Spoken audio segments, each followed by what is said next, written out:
নিদ্রা ভঙ্গ হয়েছে। ছলনা থেকে এবার আসল চিন্তায় এসেছেন।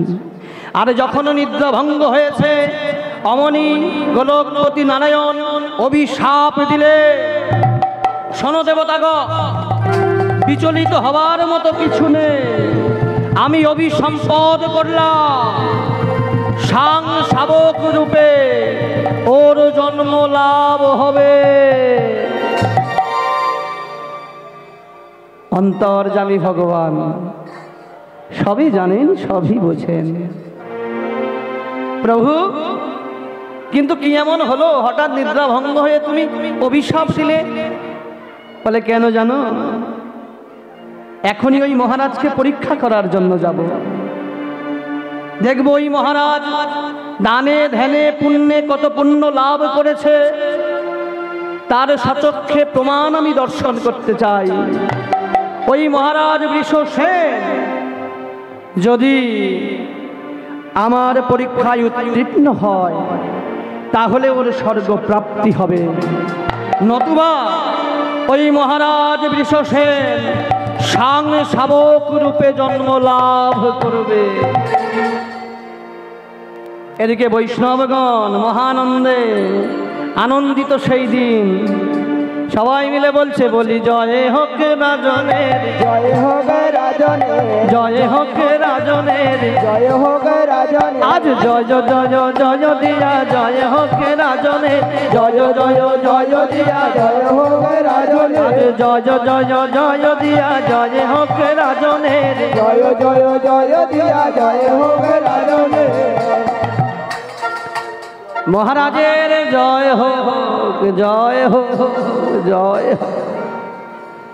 যার দিকে তাকানো হয় সেই শুধু জয়ধ্বনি করে, কারণ আজ সেই দিন, সেই শুভ একাদশীর পুণ্যক্ষেত্রের, সেই শুভ একাদশীর লক্ষ বৈষ্ণব সেবা দেবার দিন, যেটা অনেক আগে মহারাজ বৃষসেন স্থির করেছিলেন। সেই মহারাজ বৃষসেন আজ তার রাজপ্রাসাদে সমস্ত বৈষ্ণবের সেবার আয়োজন করেছেন। আর প্রজাদের বলছে, ওগো প্রজারা শোনো, ওগো অনেক ভাগের ফলে কিবা বৈষ্ণব আসিয়া মেলে, অনেক ভাগের ফলে বৈষ্ণব আসিয়া মেলে, কিবা অনেক ভাগ্যের ফলে বৈষ্ণব আসিয়া মেলে। অনেক ভাগের ফলে বৈষ্ণব আসিয়া মেলে, আরে গৃহে হয় বৈষ্ণব সেবা, আর নেই হয় বৈষ্ণব সেবা, তার গৃহে হয় বৈষ্ণব সেবা, আর গৃহে হয় বৈষ্ণব সেবা। আহা না দিয়া বৈষ্ণব সেবা নিস্তার পেয়েছে কেবা, না দিয়া বৈষ্ণব সেবা নিস্তার পেয়েছে কেবা, তার সাক্ষী যথেষ্টের রাজা, আহা তার সাক্ষী যথেষ্টের রাজা, কিবা বৈষ্ণব সেবার করো আয়োজন, নিতাই গৌর হরি বল, কিবা বৈষ্ণব সেবার করো আয়োজন, বৈষ্ণব সেবার করো আয়োজন, ওই দিয়ে শুদ্ধ প্রাণ মন বৈষ্ণব সেবার করো আয়োজন, কিবা দিয়ে শুদ্ধ প্রাণ মন বৈষ্ণব সেবার করো আয়োজন, কিবা দিয়ে শুদ্ধ প্রাণ বৈষ্ণবে সেবার নিতাই গৌর হরিব বৈষ্ণব সেবার করো আয়োজন দিয়ে সুস্থ প্রাণ বৈষ্ণব সেবার করো আয়োজন বৈষ্ণব সেবার করো আয়োজন। আজ আয়োজন চলছে রাজপ্রাসাদে। রাজপ্রাসাদের প্রত্যেকটি কর্মচারী আজ নবলক্ষ বৈষ্ণব সেবনের জন্য যে আয়োজন, সেই আয়োজনকে সম্পন্ন করছেন। এদিকে প্রজাবর্গ, আমন্ত্রিত বৈষ্ণববর্গ মহানন্দে আত্মহারা হয়ে নৃত্য করতে করতে আসছে। বলি জয় হোক রাজনে, জয় হোক রাজন, বলি জয় হোক রাজনে, জয় হোক রাজন, সবাই জয় জয় জয় দিয়া জয় হোক রাজনে, জয় জয় দিয়া জয় হোক রাজন, আহা জয় জয় জয় দিয়া জয় হোক রাজনে, জয় জয় জয় দিয়া জয় হোক রাজন, জয় হোক জয় দিয়া জয় হোক রাজন। বলি ভাইয়া, পথ দিয়ে যত বৈষ্ণব আসছেন পরস্পর পরস্পরের সঙ্গে আলোচনা করে আসছে। বলি ভাইয়া শোনো, মহারাজ বিশ্বসেন একেই তো অনেক পুণ্য সঞ্চয় করেছে।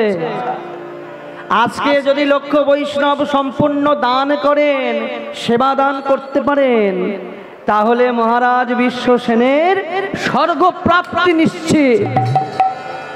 কারণ লক্ষ বৈষ্ণব যদি কেউ সেবা দান করতে পারে একই দিনে, তার স্বর্গলোক প্রাপ্তি হয়।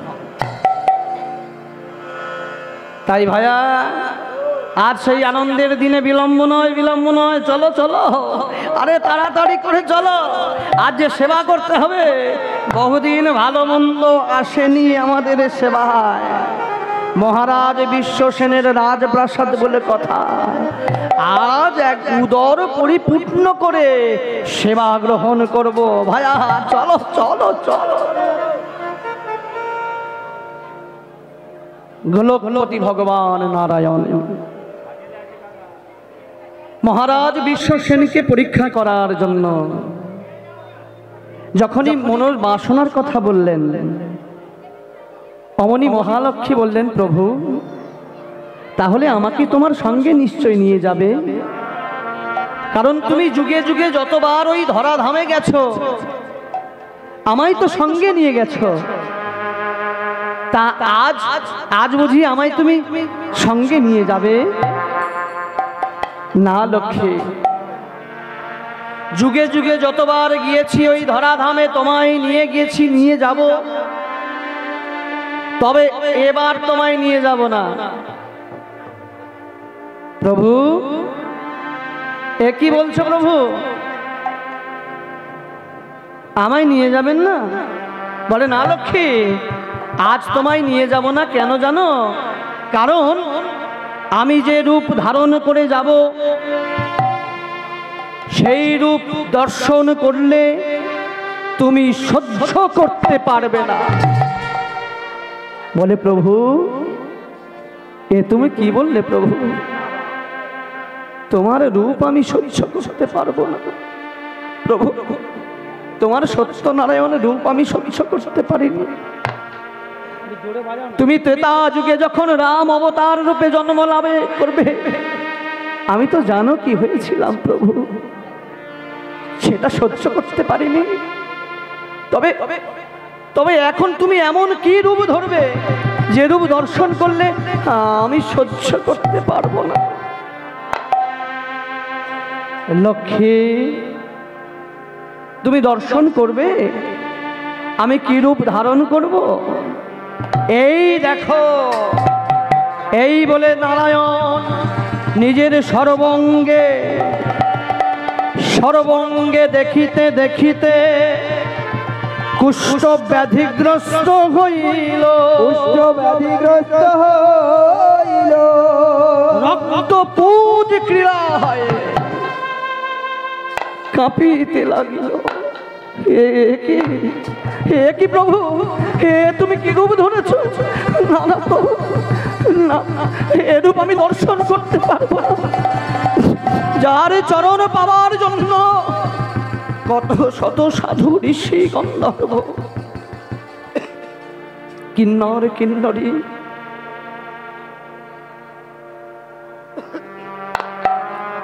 সবাই অপেক্ষা করে বসে থাকে, তুমি কেমন রূপ ধরলে? লক্ষ্মী, লক্ষ্মী আমায় চিনতে পারছো? প্রভু, প্রভু চলে যাও, আমার সম্মুখে অমন করে দাঁড়িও না। আমি তোমার গাত্রে, তোমার উজ্জ্বল গায়ে যে উজ্জ্বল রঙের ছটায় সারা বিশ্ব ব্রহ্মাণ্ড তোলপাড় হয়ে যায়, আলোকিত হয়ে যায়, যে চরণ পাওয়ার আশায় যুগ যুগ ধরে সবাই তপস্যা করে, সেই অঙ্গে এমন রক্ত পুঁজ পোকা, না না না না, চলে যাও, চলে যাও, চলে যাও। শ্রদ্ধেয় ভক্তমণ্ডলী, ভক্তিমতী মায়েরা, গীতায় একটা খুব ভালো শ্লোক আছে।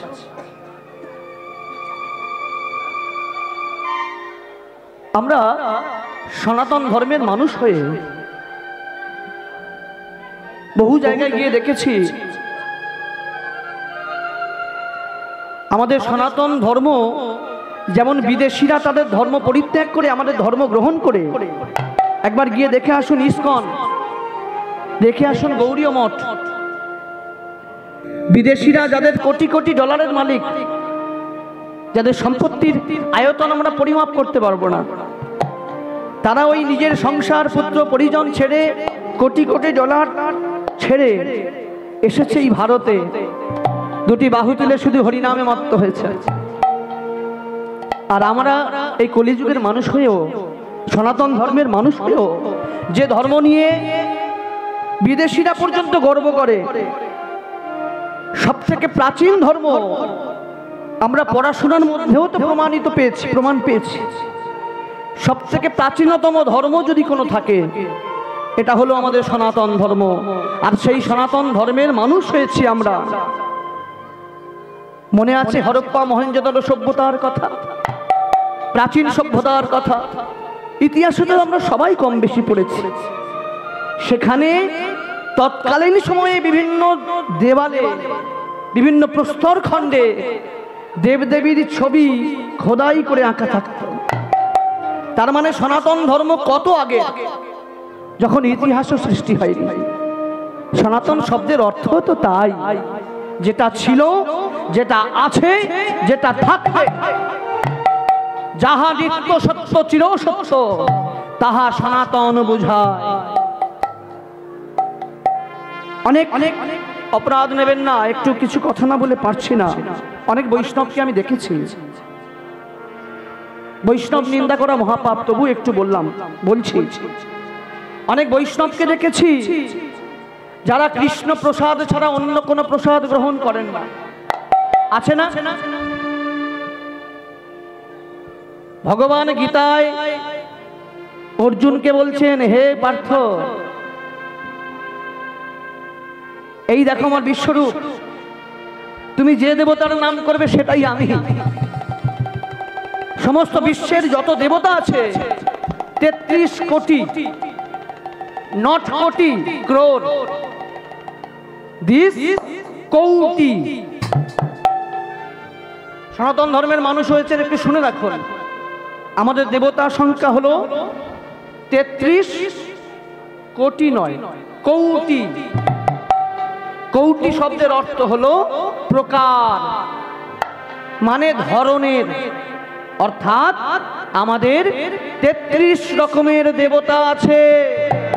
তাই ওই 33 প্রকার দেবতাকে, প্রকারকে বলা হচ্ছে কৌটি। 33 কোটি দেব দেবী। তা অর্জুনকে কৃষ্ণ অর্জুনকে বলেছিলেন, অর্জুন তুমি যে রূপে আমায় ডাকবে আমি তোমায় সাড়া দেব। কোনো দেবদেবীকে ছোট করবে না, কারণ সবই তো আমি। এই দেখো আমার বিশ্ব ব্রহ্মা বিশ্বরূপ। যে যথা মাং প্রপদ্যন্তে ত্বং তথৈব ভজমৃহম। যে আমায় যেমন রূপে ডাকে আমি তাকে তেমন ভাবেই সাড়া দিয়ে থাকি। কেউ মনে করুন কালী রূপে হয়তো ডাকছেন, কালীকে ভালোবাসেন, বাঁচতেই পারেন। কালীকে ভালোবাসুন, মনুষ্যকে ভালোবাসুন, তা বলে এই নয় যে কৃষ্ণ ভক্ত বলে কালী প্রসাদ গ্রহণ করব না, লক্ষ্মী প্রসাদ গ্রহণ করব না, এগুলো কখনো করতে নেই। আশা করি আপনারা যদি কেউ থেকে থাকেন এটা একটু মার্জনা করবেন। কারণ স্বয়ং ভগবান শ্রী গোবিন্দ নিজে একদিন কালী রূপ ধারণ করেছিলেন। ধারণ করে ভক্তদের দেখিয়েছিলেন, ওহে ভক্ত, কাকে ভেদ করছো তোমরা? ভেদবাদী মূর্খ জনে তোমার তত্ত্ব নাহি জানে। ধনয়ে চৈতন্য দাসে শান্তি দাও প্রাণে। যারা কালী কৃষ্ণ ভেদ করে, যারা মনসা কৃষ্ণ ভেদ করে, যারা চিতলা কৃষ্ণ ভেদ করে, যারা শিব কৃষ্ণ ভেদ করে, শাস্ত্রে বলল তাদের হৃদে কালী মুখে কালী, হৃদে কালী মুখে কালী, তাদের হৃদে কালী মুখে কালী, হৃদে কালী মুখে কালী, যারা ভেদ করে মা কৃষ্ণ কালী, হৃদে কালী মুখে কালী, যারা ভেদ করে মা কৃষ্ণ কালী, হৃদে কালী মুখে, যারা ভেদ করে মা কৃষ্ণ কালী, তাই গৌর প্রেমানন্দে হরি কৃষ্ণ কালী, হৃদে কালী মুখে কালী, হৃদে কালী মুখে কালী, হৃদে কালী মুখে কালী, হৃদে কালী মুখে কালী, হৃদে কালী মুখে কালী। শ্রদ্ধেয় ভক্তমণ্ডলী, ভক্তিমতী মায়েরা, কোথায় ছিলাম একটু মনে করিয়ে দেন দেখি কেমন শুনছেন। আমি কিন্তু ভুলে গেছি। ওই একটু প্রথমে বললাম না ভোলা রোগ আছে আমার। কোথায় ছিলাম? হ্যাঁ, মহারাজ বিশ্বসেন নবলক্ষ 1 লক্ষ বৈষ্ণবের সেবা দেবেন আজকে সেই শুভ দিন।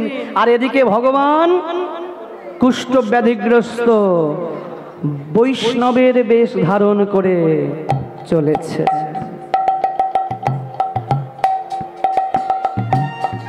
ওগো, তোমরা আমায় কেউ বলতে পারবে ওই মহারাজ বিশ্বসেনের রাজপ্রাসাদ কোথায়? যেই যায়, যেই দেখে, যেই দর্শন করে ওই রোগগ্রস্ত বৈষ্ণবকে, ছি ছি ছি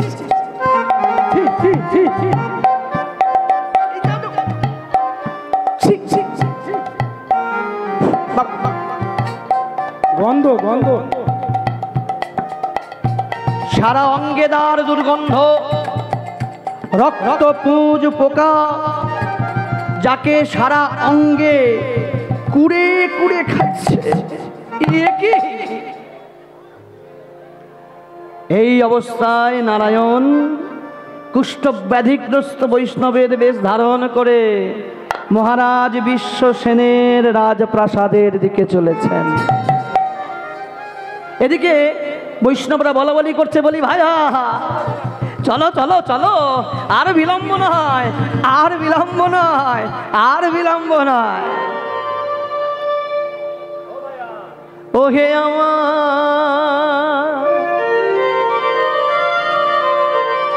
পথ দেখা,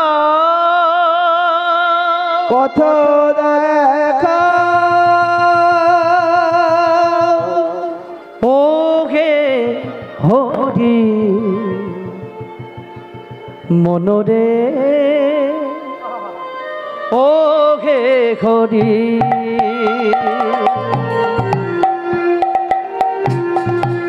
আমায় পথ দেখা,